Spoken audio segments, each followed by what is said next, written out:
The European Parliament has condemned Russia's invasion of Ukraine, calling it illegal, unprovoked and unjustified.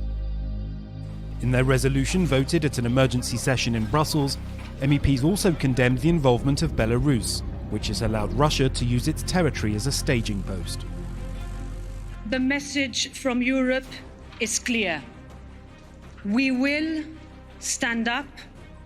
We will not look away when those fighting in the streets for our values face down Putin's massive war machine.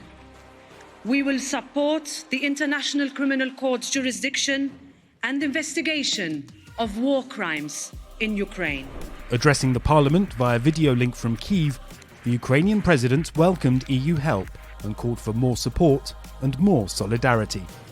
Ми довели свою силу, довели, що ми, як мінімум, такі самі, як ви. Доведіть, що ви разом з нами, доведіть, що ви нас не відпускаєте, доведіть, що ви дійсно європейці.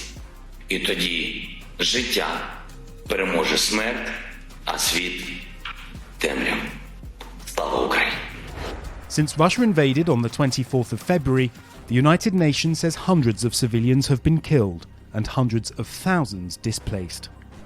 Men, women, children are dying once again because a foreign leader, President Putin, decided that their country, Ukraine, has no right to exist. And we will never, ever let that happen and never, ever accept that.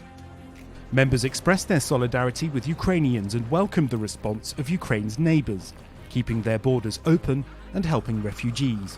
They called for more protection for the most vulnerable, including women, children, the sick and disabled. We are putting maximum pressure on Russia and its leaders. We are stepping up to support Ukraine and the Ukrainian people.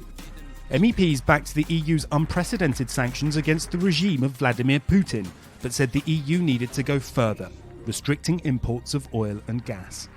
They expressed their support for the EU providing lethal defensive equipment and the banning of the Kremlin-backed propaganda channels RT and Sputnik. Parliament also called on EU institutions to work towards granting Ukraine candidate status after its request to join the European Union.